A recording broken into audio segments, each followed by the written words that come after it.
matin, donc c'est mon nouveau mur sur le mur de J-Proc. Bonne fête à Jonathan et puis Jean-Frédéric, mes 2 garçons qui sont disparus depuis 8 ans. Donc, se promener en société en tant que travailleur autonome dans le domaine de la santé, de l'éducation et de la sécurité et d'information.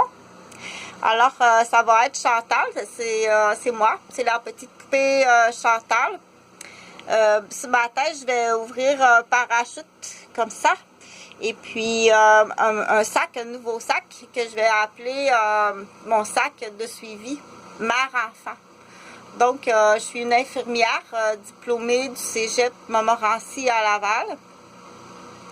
Et j'ai travaillé de nombreuses années à l'hôpital Maisonneuve-Rosemont. Entre autres, 4 ans de nuit, les premières années, et puis après ça, congé de maternité. Et puis j'ai travaillé également de nombreuses heures au sein de l'équipe volante. Donc ce qu'on appelle l'équipe volante, c'est on fait des remplacements, donc c'est un poste à temps complet de soir. Et lorsqu'on arrive sur le quart du travail, on est répartis là où il y a les besoins selon la formation et les compétences que l'infirmière et l'infirmier ont. Donc, je te présente mon nouveau sac. Ça s'appelle Suivi mère-enfant. Alors, j'ai beaucoup travaillé dans les départements en lien avec la famille, étant donné que je présentais les caractéristiques plaisantes pour la famille et les enfants. Donc, je suis toute petite, je suis toute douce, je suis très gentille et j'ai très bon cœur.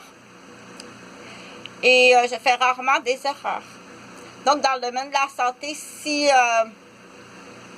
y a une erreur qui se produit, c'est dans les obligations de signaler immédiatement l'erreur. Donc, on ne cache pas des erreurs.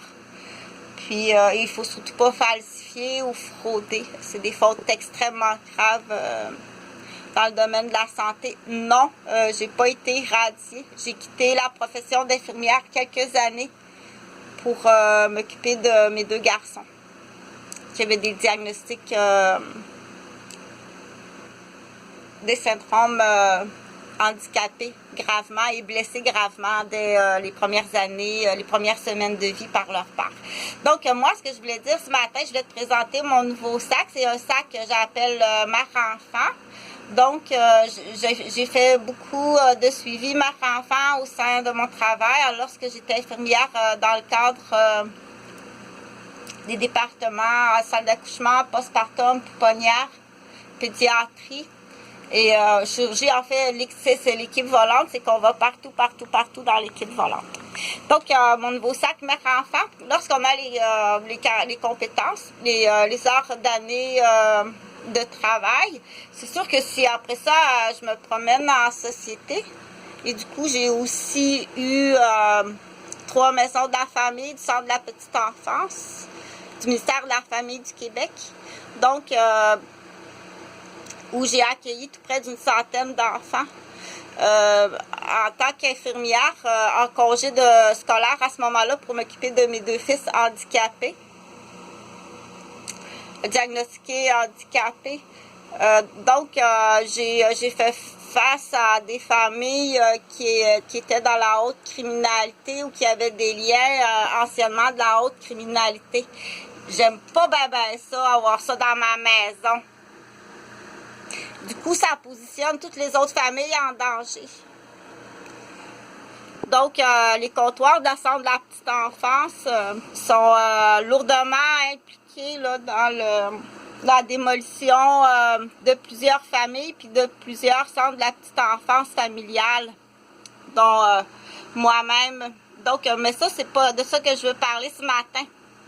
Donc, j'ai fait beaucoup de suivi mère-enfant. Donc, oui, c'est moi qui étais l'infirmière à la salle d'accouchement quand t'es arrivé petit bébé au monde avec ta maman puis ton papa. Donc, c'était moi qui étais à la salle d'accouchement. Je travaillais sur l'équipe volante. Donc, l'infirmière de l'équipe volante, elle peut toujours, parfois, avoir l'air un peu plus nerveuse, un peu plus hésitante Mais elle est très compétente. Je sais pas c'est placé où, ça. Je suis jamais allée là. Où c'est que tu mets, toi, tes bonilons? Dans quel tiroir tu mets tes bonilons? Parce que c'est... Donc, mais il faut le dire à nos patients.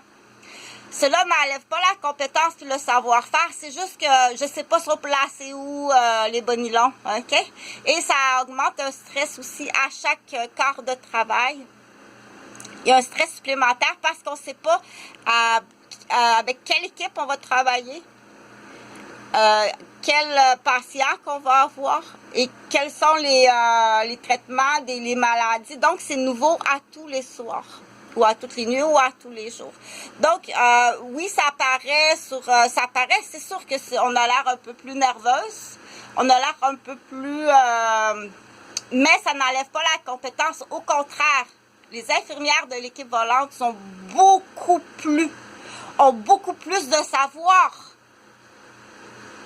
parce qu'on est apte, on est entraîné à travailler avec toutes les maladies, toutes les accidentés. On est beaucoup plus connaissante, beaucoup plus polyvalente. Mais quand j'arrive vis-à-vis de ton bureau, je ne sais pas où tu mets tes bonilons. Donc, oui, ça fait qu'il y a comme dans le temps, parce que le temps, lorsqu'on est infirmière, c'est très important. À quelle heure que le traitement doit être fait. Et puis, c'est comme des chaussures. C'est comme des chaussures. Il peut y avoir deux façons de faire une boucle. Mais ta chaussure, elle va être attachée. Mais ça, il faut l'expliquer aux patients, malheureusement, et ça demande du temps, de la salive, de l'énergie. Donc, déranger une infirmière pour rien, pour voir son jupon, ou sentir son pantalon, faire monter la tête de lit, descendre la tête de lit, monopoliser le temps d'une infirmière. Pendant ce temps-là, il y a un autre patient qui attend. Et il y a l'usure. C'est pas la génération des manettes. À chaque fois, monter, descendre le lit, il y a de l'usure à l'épaule, au bras, au poignet. Tu dois payer tout ça. Les blessures par-dessus ça. Donc, non, je suis pas une mère porteuse. Donc, j'ai été vendue par ma famille en hypocrite. Mes fils ont disparu, ça fait plus de 8 ans. Ils sont fort possiblement décédés. Et il existe encore au quotidien des criminels qui essaient de m'effacer de l'existence pour la ligne. Alors on dit faire partie d'un groupe d'un associé de criminels. Des assassins, des criminels, n'aie pas peur du mot. On a essayé de tuer bien des fois. Donc, dans le suivi mère-enfant, j'en ai fait à l'hôpital, puis j'en ai fait dans la garderie par obligation. Je suis obligée. Quand on sait qu'il y a des associations d'héroïne, de cocaïne, de prostitution, de maltraitance, de féminicide. Donc, c'est sûr que dans les criminels, eux autres, ils ont leur version. Les criminels ont leur version. Okay? Donc, le dernier ballon qui est très dangereux. Tu es en train de jouer un ballon qui est très, très dangereux. Je mange pas ça du fromage, moi. J'en veux pas d'autres enfants. J'ai eu Jonathan puis Jean-Frédéric. Je me suis occupée d'une centaine d'enfants en centre hospitalier, en centre de la garderie, puis en pédiatrie. J'en veux pas d'autres enfants. Faire semblant d'avoir peur qu'une infirmière voudrait s'approprier de quelqu'un, alors que par bonté, je vois ta sécurité mère-enfant. C'est très grave. Que ça, à un moment donné, ça peut arriver dans l'oreille de femmes qui des post-incarcération, des femmes qui n'ont pas eu la joie de commettre la maternité parce qu'ils ont été piégés ou qui ont gaffé. Eux, ça peut les intéresser de travailler sur ces enquêtes-là. Dire, tu fais semblant que quelqu'un veut prendre ton ballon. Elle m'en veut un ballon, elle n'en a jamais eu. Pas moi. Moi, j'en veux pas. Mais si tu joues à faire semblant, parce que tu me veux avec un sac mère-enfant, tu changes toute l'histoire, c'est sûr que tu vas tout changer l'histoire, là. C'est dans les plus grands criminels. Donc, quand je te nomme des criminels, là... Donc, ça va être tout pour ce matin. Bon matin, bonne réflexion.